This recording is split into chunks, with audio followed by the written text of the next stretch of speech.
오늘 하나님께서 우리에게 주신 말씀은 마가복음 14장 32절에서 42절까지의 말씀입니다. 그들이 겟세마네라 하는 곳에 이르매 예수께서 제자들에게 이르시되 내가 기도할 동안에 너희는 여기 앉아 있으라 하시고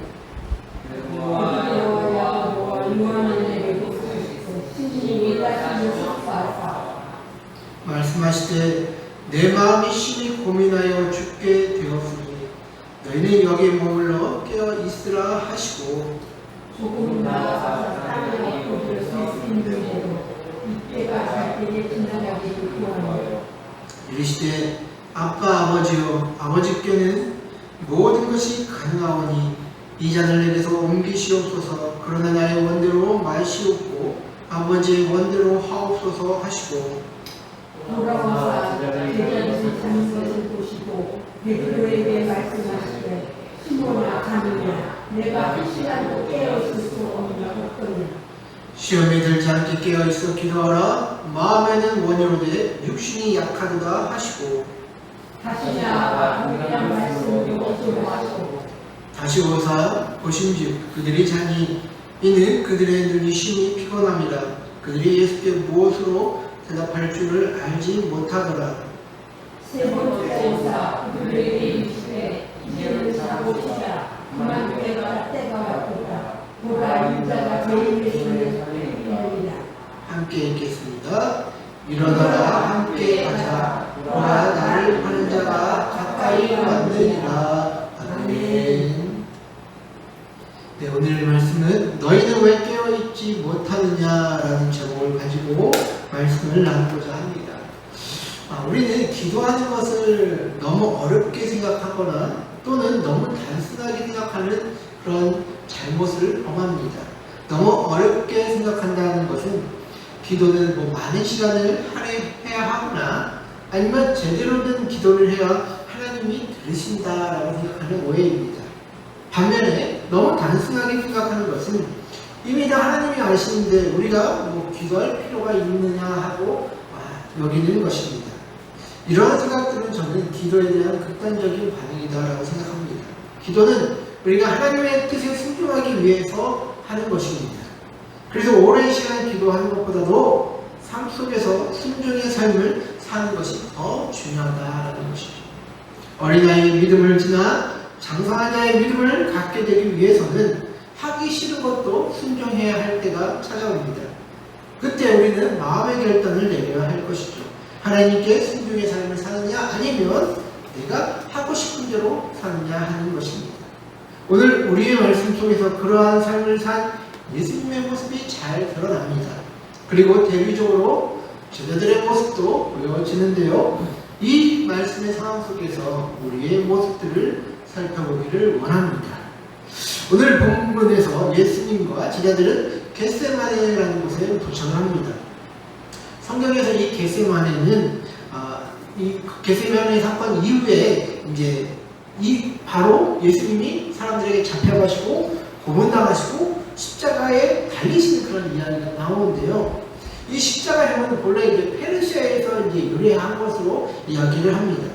그 이후에 야만족들에게 이 형벌이 전해지고 또 켈트족은 범죄자들을 십자가에 달아 신들에게 제물을 바치는 그런 용도로도 사용했다고 합니다.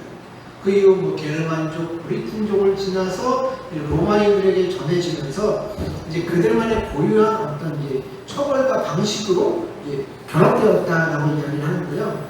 그래서 우리가 성경에서 보면 흔히 로마인들은 사용을 할 때 십자가요, 아니면 화요, 또 참수요, 또 맹수요 이런 것들을 사용을 했거든요. 여기서 최고형이 바로 십자가형이었다라는 것입니다. 다른 어떤 사용법보다도 잔인한 것이 십자가형이었다라는 것이죠. 이 십자가형이 선고된 사람에게는 집행자가 마음대로 고문할 수 있는 그 권한도 주어지고요. 그리고 그 십자가형을 당한 사람은 발가벗겨져서 수치스럽게 십자가에 달려서 죽으면서 시체가 됐을 때까지 새들의 밥이 되어서 죽게 되는 그런 처참한 형벌이 이 십자가형이었다라는 것이죠. 여러분, 이 십자가형을 누가 취하고 싶겠습니까? 지금 예수님은 이 십자가형이 자신에게 주어질 형벌이다라는 것을 알고 계셨습니다. 그래서 누가 이것을 쉽게 받아들일 수 있겠습니까? 이 말입니다. 그래서 예수님은 이것을 피할 수만 있으면 피하고 싶어서 지금 겟세마네를 향해 간절히 기도하신다라는 것이죠. 그래서 누가복음 22장 44절을 보시면 예수님이 이렇게까지 기도했다고 합니다. 예수께서 힘쓰고 해서 더욱 간절히 기도하시니 땀이 땅에 떨어지는 핏방울 같이 되었더라. 얼마나 간절하게 기도를 했으면 이렇게 땀이 핏방울이 될 때까지 기도를 했을까요? 자신에게 주어진 사명을 예수님은 그토록 피하고 싶으셨던 것입니다. 그리고 그 간절하고 처절한 상황에 제자들이 좀 함께 동참해줬으면 하는 것이 오늘 예수님의 바람이다라는 것이죠. 그러나 제자들은 예수님의 어떤 그런 바람과 전혀 상관없는 사람들처럼 보입니다. 오늘 예수님이 간절히 기도하는 것과 다르게 제자들은 늘어져서 자기의 바쁜 모습이다라고 오늘 성경에서 이 제자들의 모습을 꼬집고 있는 것이죠. 그런데 이런 제자들의 모습이 저는 우리들의 모습이다라고 생각이 듭니다. 로마서 8장 34절을 보시면 누가 정죄하리요 죽으실 뿐만 아니라 다시 살아나신 이는 그리스도 예수시니 그는 하나님의 우편에 계신 자요 우리를 위하여 간구하시는 자신이라. 자, 지금 2000년 전에 이 모든 과업을 마치시고 부활하셔서 하늘에 계신 분은 예수님이십니다. 그런 분이 지금 우리를 위해서 기도하고 계시다라고 합니다. 그리고 로마서 8장 36절에서도 성령님께서 말할 수 없는 탄식으로 우리를 위해 기도하고 계신다라고 말을 합니다. 이처럼 하나님은 저와 여러분들을 위해서 말할 수 없는 간절함으로 기도하고 계시다라는 것입니다. 그런데요, 문제는 우리가 함께 예수님의 그 마음에 동참하여 기도하지 않는다라는 것입니다. 지금 간절한 예수님과는 다르게 잠자는 제자들의 모습이 우리들의 모습이다라는 것이죠. 여러분들 여기 보시면 무케데이터 연구소에서 발표한 코로나 이후에 개인 경건 시간에 대한 설문 자료를 했는데 개신교인 2,000명을 대상으로 설문을 했다고 합니다. 지금 보시는 표만 봐도 대체적으로 2017년에 비해서 지금 2023년이죠. 2023년 그 표가 조금씩 다 오른 것을 보고 있죠. 조금씩 다 이제 코로나 이후 개인 경건 시간이 늘었다고 합니다. 근데 여기서 주목할 것은 하루 평균 기도 시간이 이제 24분이다라고 얘기를 합니다. 기도는 그렇게 많이 보이지는 않아요. 그래서 만약 우리가 하루에 20분 이상 기도하지 않는다면 진짜 기도하지 않는 성도들이다라고 우리는 볼 수 있죠. 한국교회 평균도 못 미친다라고 이야기를 하는 것이죠.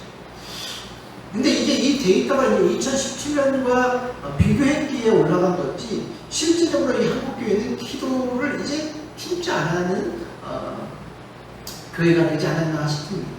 그래서 저는 오늘날 우리 교회들이 또 우리들이 기도를 하지 못하는 이유를 이제 세 가지 말씀을 드리려고 하는데요. 첫째는 기도할 필요를 못 느끼기 때문이다라고 말씀을 드리고 싶습니다. 대부분의 사람들은요, 자기 문제 또 먹고 사는 문제가 해결되면 기도하지 않죠. 지금 제자들 모습 보세요. 34절 보시면 말씀하실 때 내 마음이 심히 고민하여 죽게 되었으니 너희는 여기 머물러 깨어 있으라 하시고, 지금 예수님은 제자들에게 부탁하죠. 자신의 마음이 심히 고민되어 정말 죽을 것 같으니까 함께 깨어서 기도해달라고 제자들에게 말을 합니다. 그런데 제자들은 지금 기도하지 않고 다 졸고 있습니다. 이는 기도를 함에 있어서 자기가 기도를 왜 해야 하는지 그 이유를 알지 못하기 때문이죠. 사람들은 기도를 자신들의 어떤 문제 해결, 소원 성취라는 관점에서 많이 접근을 합니다. 그래서 눈앞에 닥친 문제만 없다면 기도하지 않는다라는 것이죠. 그러나 기도는 하나님의 마음과 나의 마음이 유기적으로 소통하는 가운데 하나님의 마음으로 변화되는 것을 목적으로 하고 있습니다.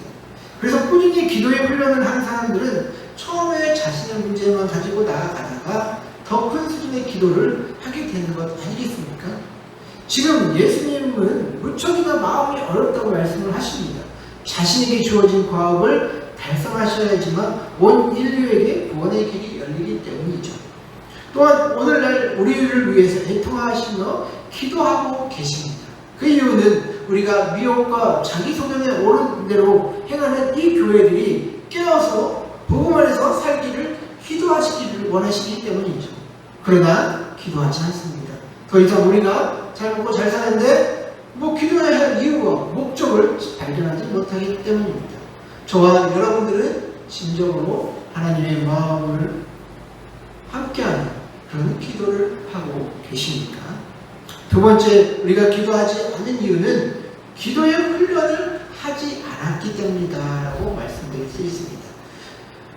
마가복음 14장 38절을 보시면 시험에 들지 않게 깨어있어 기도하라. 마음에는 원이로되 육신이 약하다 하시고. 자, 예수님이 홀로 지금 기도하러 가셨다가 이제 두 번째 제자들을 찾아오셨습니다. 그때에도 제자들은 모두 졸고 있었다라고 얘기를 하죠. 그런 제자들을 향해 예수님이 하신 말씀이 마음에는 원이로되 육신이 약하도다라고 지금 이 말씀을 하신 것입니다. 이 말을 이제 원어적으로 직역하자면 영은 진정으로 원하지만 육체가 약하다라고 볼 수가 있습니다. 여기서 영은 성령을 직칭한다고 볼 수 있는데 성령께서 우리의 마음 가운데 기도해야 할 그 원함을 계속 부어주시는데 사람은 육체를 기도하는데 쓰지 못한다라는 것이죠. 즉 기도의 습관이 안 되어 있기 때문에 기도의 훈련이 안 되어 있기 때문에 기도하지 못한다라고 말할 수 있는 것입니다. 여러분, 기도는 쉽지만요 생각보다 또 기도하는 건 어렵습니다. 특히 스마트폰 시대에 우리가 집중한다라는 건 더 어려운 일이지요. 마이크로소프트 캐나다 연구진이 이제 뇌 전도를 사용해서 120명의 뇌 활동을 연구한 결과요, 2000년대 이후에 평균 이 주의 집중 지속력이 12초에서 8초로 떨어졌다고 얘기를 합니다.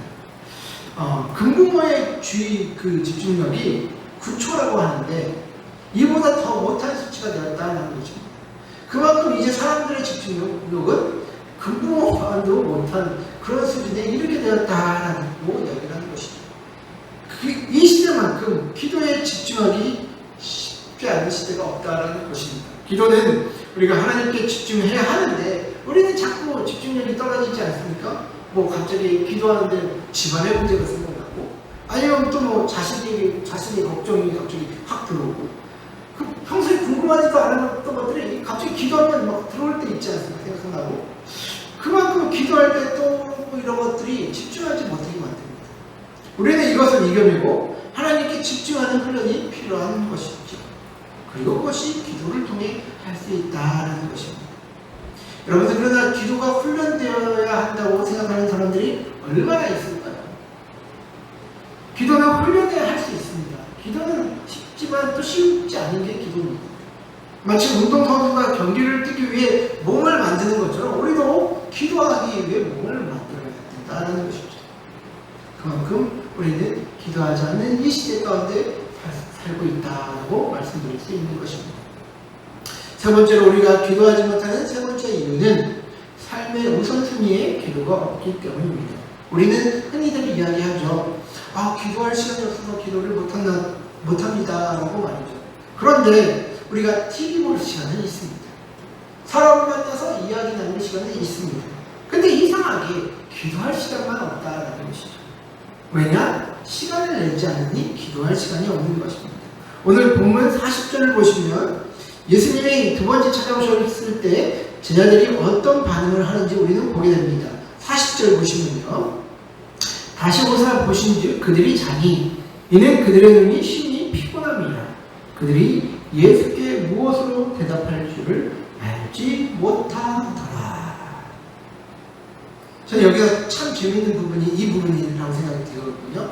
예수께 무엇으로 대답할 줄을 알지 못하더라라는 이 부분입니다. 지금 제자들은 예수님이 자지 말고 좀 같이 깨어서 기도하라라고 했는데 지금 졸다가 지금 예수님한테 걸린 거죠. 그때 제자들은 어떤 변명거리를 찾아야 하는데 지금 변명거리를 찾지 못하고 우울증을 하고 있는 모습이 그려집니다. 그런데 이런 모습이 우리의 모습과 같다는 것이죠. 하나님께 나아가는 것을 이 핑계 저 핑계 되면서 나아가지 않는 것이 우리들의 모습이다라는 것입니다. 우리는 기도해야 한다라고 말하면서 자신의 삶에 시간이 없다고 핑계거리만 찾습니다. 저는 이는 우선순위의 문제라고 생각합니다. 정말 기도가 중요한 것이다 라고 생각을 한다면 어떻게든 시간을 내어 기도할 수밖에 없다라는 것이죠. 이보다 더 많은 이유가 있겠지만 여기까지만 말해도 충분할 것 같습니다. 우리는 기도하라는 예수님의 명령에 회피할 명분만 찾는 자들입니다. 그래서 나를 넘어서는 믿음과 믿음의 역사가 우리의 삶 가운데 끊어졌다는 것이죠. 이런 우리들의 모습과는 다르게 예수님은 지금 순종하기 어려운 상황 속에서 순종할 수 있게 해달라고 지금 기도를 하고 계십니다. 눈물이 땀방울이 핏방울이 되기까지 말입니다. 지금 예수님이 기도하시는 지역은 아까 처음에 말씀드렸다시피 겟세마네라고 말씀을 드렸죠. 이 겟세마네의 이름의 뜻은요, 히브리어로 이제 짜는 이것을 뜻하는 게트라는 단어와 또 기름을 의미하는 쉐마네라는 히브리어 단어가 연결되는 합성어입니다. 그래서 겟쉐마네라고 얘기를 하는데요. 이 겟쉐마네의 이름은 즉 기름을 짜내다라는 그런 의미를 가지고 있는 것이죠. 지금 예수님은 자신의 모든 것을 걸고 지금 이 겟세마네에서 지금 기도하고 계십니다. 자신의 모든 의지, 체력, 소원을 가지고 지금 기도하고 계시고 있다는 것입니다. 마치 기름을 짜내기 위해 음식을 압착하여 쥐어 짜내는 것처럼 지금 기도하고 있다는 것입니다. 왜 지금 예수님이 이렇게까지 기도를 하고 계시는 것입니까? 그분은 하나님이 정하신 뜻을 피하고 싶었기 때문입니다. 그러나 아무리 회피하려고 해도 예수님을 향한 하나님의 뜻은 분명하셨습니다. 그것은 무엇이냐? 죄 없는 자가 죄인들을 위해서 대신 죽어야만 한다는 것입니다. 그래서 예수님은 피하고 싶었지만 순종할 수 있는 힘을 달라고 그곳에서 자신의 모든 것을 걸고 쥐어 짜내면서 기도를 하고 있는 것을 우리는 보고 있는 것입니다.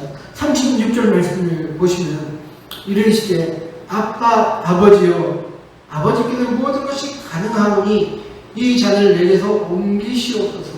그러나 나의 원대로 마시옵고 아버지의 원대로 하옵소서 하시고, 지금 예수님은 자신의 모든 것을 걸고 쥐어 짜내면서 순종할 수 있게 해달라고 지금 기도하고 계시고 있다라는 것이죠. 그렇다면 우리들은 어떤 기도를 해야겠습니까? 하나님의 뜻에 맞는 삶을 살 수 있도록 몸부림치는 그런 기도가 우리 삶에 필요하지 않을까요? 우리가 예수님처럼 순종을 위한 몸부림치는 기도는 결국 우리가 100% 응답되는 기도를 할 수 있도록 우리를 이끌어 줍니다. 요한복음 15장 7절과 14장 14절을 함께 보시면요.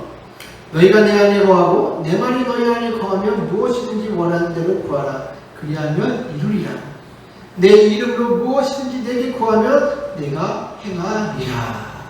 지금 예수님은 무엇이든지 구하면 지금 이루어 주시겠다고 얘기를 하십니다. 그러나 전제가 있죠. 무엇이죠? 너희가 내 안에 거하고 내 말이 너희 안에 거할 때입니다. 예수님의 뜻없이 하는 인간적인 기도는 모든 땅에 떨어질 것이고 무너질 것입니다. 그러나 예수님 안에 거하면서 예수님의 뜻 안에서 하는 기도는 모두 이루어질 것이다 라는 것이죠. 그렇다면 여기서 중요한 것은 우리가 기도를 단순히 많이 하는 것이 중요한 게 아니라 예수님 안에 먼저 거하는 게 중요하다는 것입니다. 여러분들과 저는 예수님 안에 거하고 있습니까? 그렇기 때문에 우리는 예수님 안에서 순종의 삶을 살기 위해 몸부림치는 기도가 먼저 우선시 되어야 한다는 것입니다.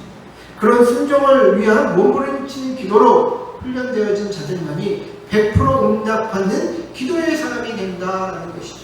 여러분들 우리 신앙생활 가운데 아니면 우리 삶 가운데 정말 내가 하고 싶은 것만 할 수 있는 것들이 얼마나 많이 있습니까? 그러나 하나님은 그런 삶을 벗어나 나의 뜻이 있는 곳에서 너희가 순종하면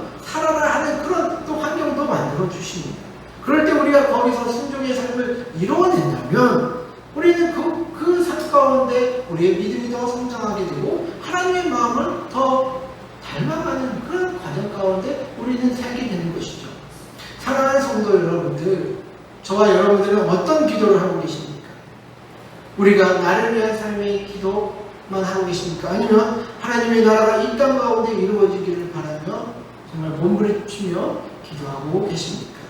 예수님은 지금 자신의 고통을 함께 알고 기도하는 자들을 찾으십니다. 그 기도에 동참하게 되시는 저와 여러분들 되시기를 주의 이름으로 간절히 축원드립니다.